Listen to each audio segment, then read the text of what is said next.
We were founded in Paris in 1615, near the Sorbonne, all English or Welsh people in exile. From there we trained up monks to be priests, usually, and then to come back to England as missioners.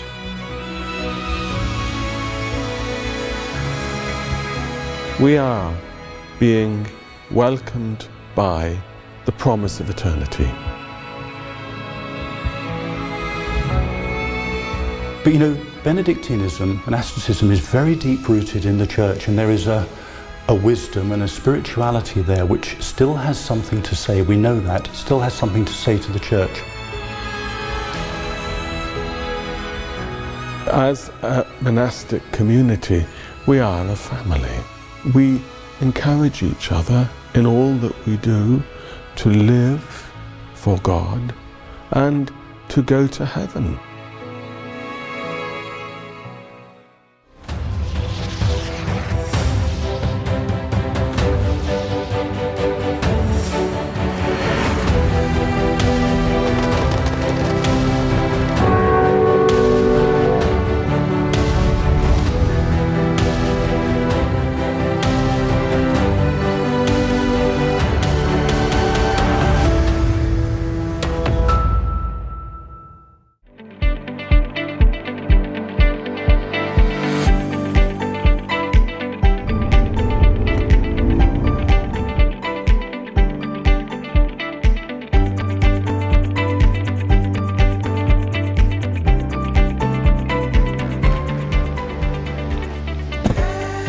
Hello and welcome to this new episode. My name is Niall McDonagh and today I am at Douai Abbey, which is the home of an English Benedictine monastery and community.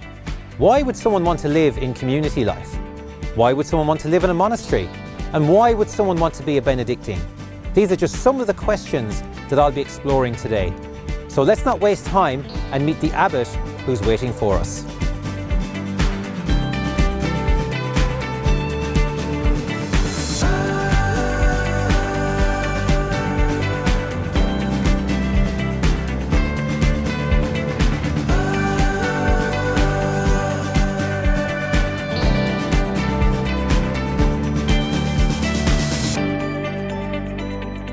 So Abbot Paul, thank you so much for the warm welcome here at Douai Abbey.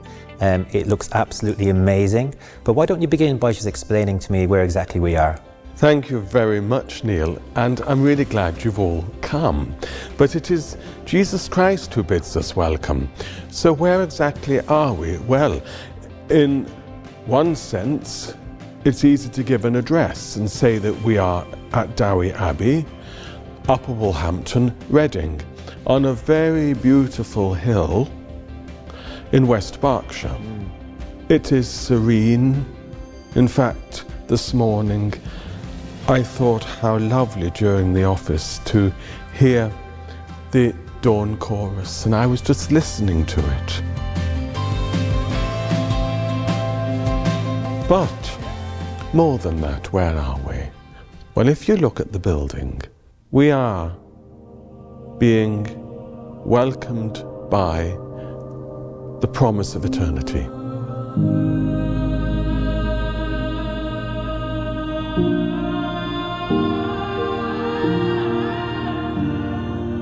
The very building, which is dedicated to St. Edmund King and Martyr, who is the patron of Douai Abbey, is ordered to the worship of God.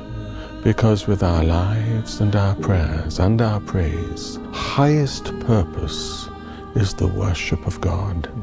And that is what this building is, and where we all are now, in the context of a building that is for the worship of God. And the very stones, the very fact of the beauty and the space are all a non-verbal worship of God. Yes.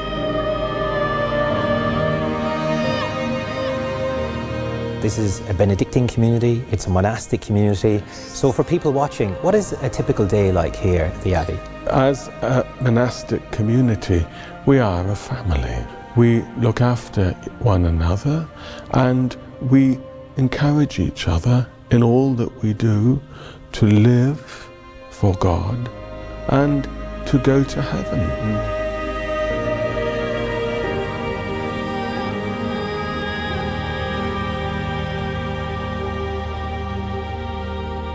The first thing to remember about a monastery is that it is punctuated by the varying offices of the day.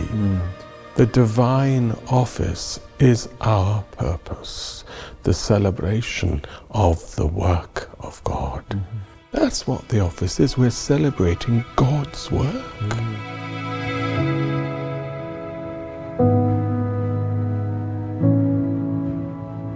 At 6:20 in the morning, we begin morning office. And throughout the day, every day, we are praying for the needs of the world and the sanctification of God's people.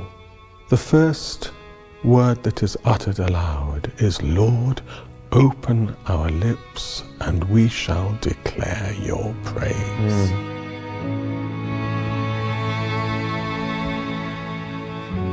And then after office, which lasts about 45 minutes or thereabouts, long on a Sunday, there's then half an hour of silent prayer. And then we gather for Holy Mass at 7:45, except on Sundays when it's later, of course. And the people come on a Sunday. Some come on a weekday, but not so many, of course.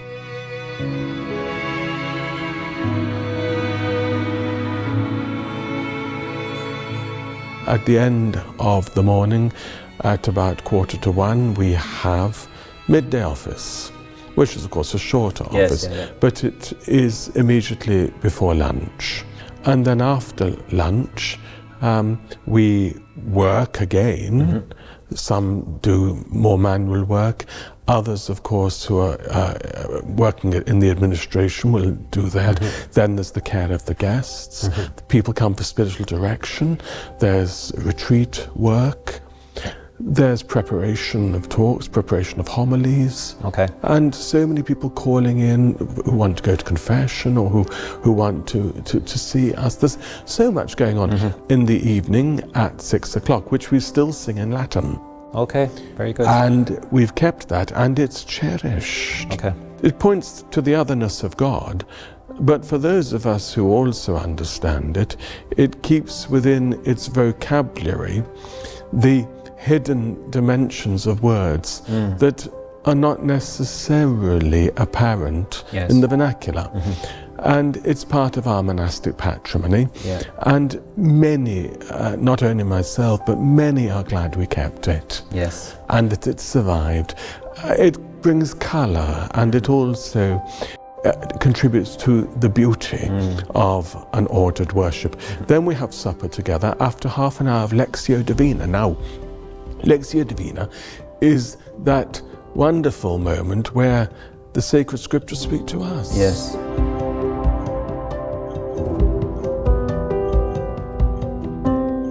After that, we go into what's called the calefactory, which is a lovely room where we gather to be with each other. And then we gather for Compline. And the Compline is lovely because, of course, the Psalms don't change. We know them by heart. Then after Compline, we gather before the statue of Our Lady. And then we go to bed. And when we go to bed, we're basically also going to bed under the protection of her mantle, which is just so lovely. And then we sleep and wake up, and then the next day comes with God's grace. So, Father Abbot, I'm really excited to start exploring. Is it okay if I begin my discovery of the Abbey? You're most welcome.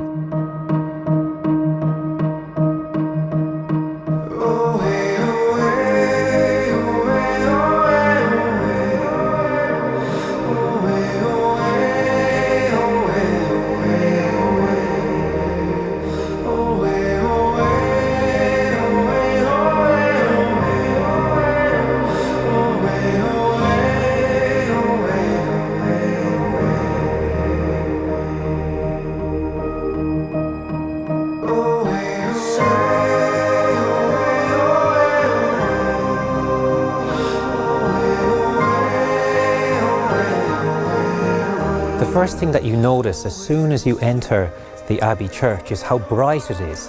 There's light coming in from all sorts of areas. And over to my left-hand side, the Blessed Sacrament is reserved. There seems to be 2 organs here, and also the choir stalls where the brothers pray their office every day. But something that's really interesting about this Abbey Church is that there seems to be 2 different styles going on. 2 different styles have merged. Right here seems to be more of a modern style, while at the back seems to be maybe a neo-Gothic style. So I'm really looking forward to asking Father Oliver more information about that and how this has come about.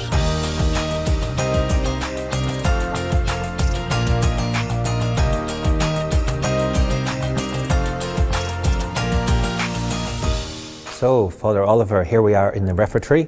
Something smells great, but before we get distracted by the food, I hear that you are the source of all knowledge of the history of the Abbey. Is that true?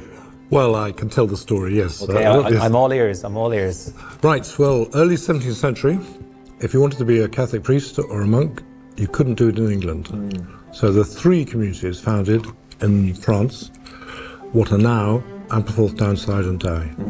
So we were founded in Paris in 1615, near the Sorbonne, all English or Welsh people in exile.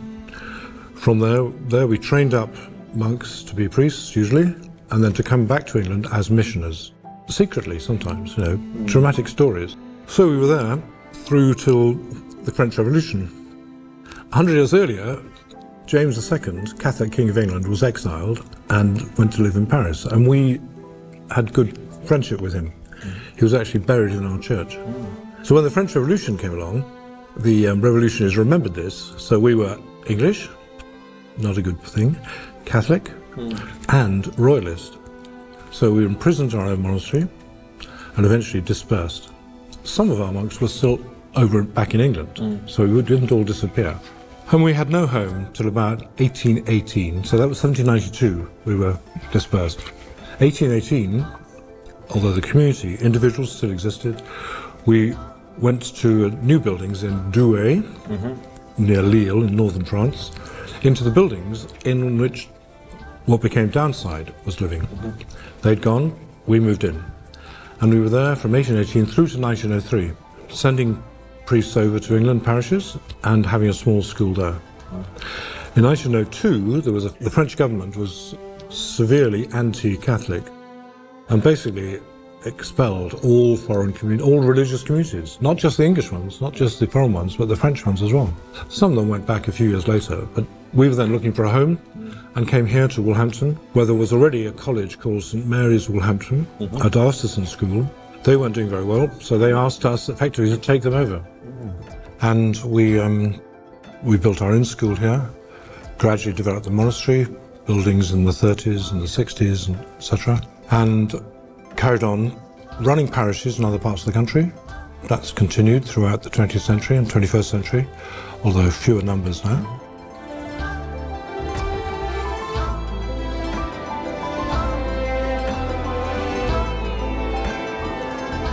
And then in 1999, the school had to close. There just weren't enough pupils. And since then, we've done some more building.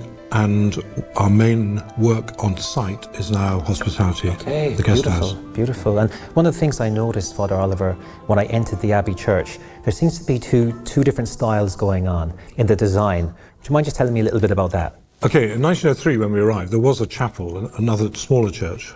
And we obviously thought it wasn't grand enough for a Benedictine abbey. So we started plans. We had 3 or 4 plans to build an abbey church. And then eventually in the 20s, we chose an architect and we started building a huge abbey church, of which we built just a third. That was built between 28 and 32.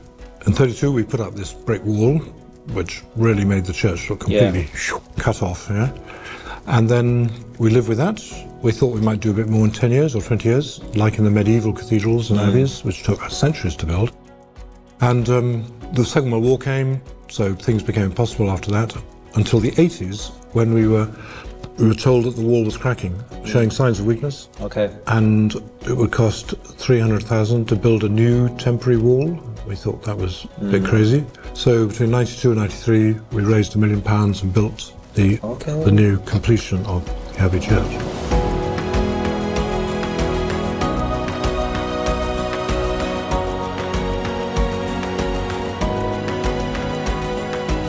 Father Oliver, as guest master, I just want to thank you so much for your warm welcome, Right. and I look forward to the rest of my visit here. Good. Thanks very much. Thanks for coming.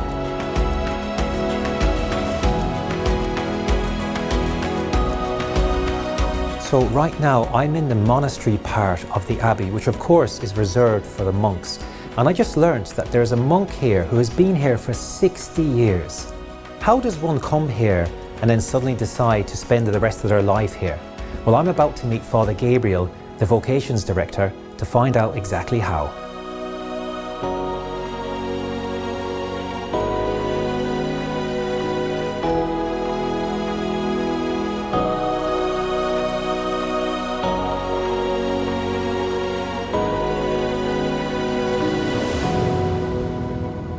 So, Father Gabriel, you are a member of this community and you're also the vocations director. So would you mind just sharing with me, how does one end up in monastic life and as a Benedictine? So I think the short answer really is that it comes through a period of discernment with prayer, with the guidance of other people, and we hope here, and it seems to be working, that we can offer that discernment process as part of an apostolate to the church. In the church, and particularly to young people today who I think very often do have a great attraction, for example, to monastic life, but at the same time they are very influenced by the culture, and it takes quite a lot of time. So the discernment takes time, of course, and quite a lot of support from people like myself to help them to, if you like, transcend the culture and to be able to turn out the noise, the static, if you like, and to tune in to God and what God is actually asking them to do with their life. Yeah, and you mentioned something off camera, Father, that I found really interesting. You talked about the Alongside program. Would you mind just sharing a little bit about that with me? Yeah, one of the things that we noticed about young people is that there is actually a great fascination and a deep desire when they see, for example, a monk here that's been here for 60 years, where else in life is there any stability? There are no jobs for life anymore. And the idea that somebody can be in the same place for the rest of their life, doing the same thing every day, and that somehow that can involve the transcendent and somebody's deepest being and happiness fulfilled, which is what vocation is. It's becoming who God says we are. So we decided that we would open our doors and we would offer young men an opportunity to come and live with us, up close with the community, to live the monastic life for 2 months with a real community, and we would offer them discernment. It's beautiful and it's encouraging to hear, and we know that the church isn't going to die because it's a divine institution. I'm really encouraged to hear that, and I'm glad that a program like this is bearing fruit. Father Gabriel, thank you so much for your time. It's a great pleasure. Thank you. Thank you.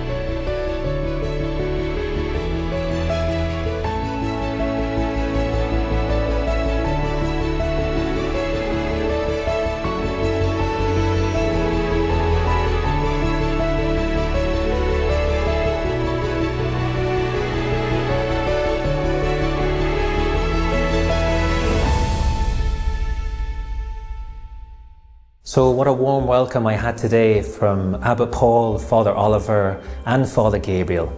It's very clear to me that you can see how much community life means to them, and indeed how much friendship means to them. And I want to reflect on that theme of friendship now for a moment, because I think we have a crisis of friendship today, which means we have a crisis of loneliness. Thomas Aquinas, working off Aristotle, says we can experience 3 different types of friendships in this life, and I'd like to reflect on those now for a moment. The first one he talks about is utility. These friendships are known as useful friendships and can be based on our circumstances. They are beneficial friendships. An example of a friendship of utility is persons who may be business partners, as each person benefits the other in some way. But this is a fragile friendship, because if the business partners split, then the friendship splits. The second friendship that Aquinas talks about is the friendship of pleasure. I'll give you an example, maybe drinking buddies or playing sports together. The common denominator being the pleasure that you both seek. A lot of addicts that I've come across on my journey say that when they stop drinking or maybe taking drugs, that their friendships completely changed, as they no longer had anything in common with them people who they'd been using drugs with anymore. So the third kind of friendship I'd like to reflect upon is the virtuous friendship. This is the friendship centered around the good. This is where two people striving for virtue, there's an exchange of virtue that can take place. I identify a virtue in the other person or a good quality, and they identify a virtue in me. You see someone else pursuing Christ and you say to yourself, I want to run that race with that person. I'm willing to be challenged by that person to make me a better person.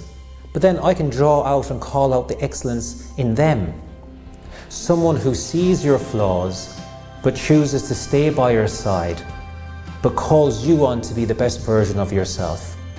This type of friendship is very rare. And however, my friends, Aquinas tells us that the greatest friendship that we can experience in this life is not with man, but with God. So where can you find God? Is he on Instagram? Is he on Facebook? Is he on WhatsApp? No, you can't connect with him there, but you need to find him through prayer. Brothers and sisters, thank you so much for journeying with me today. It's been an absolute pleasure for me to come here to Douai Abbey. And I just wish you every blessing. My name is Niall McDonagh, and from everyone here at Shalom World, I'll see you next time.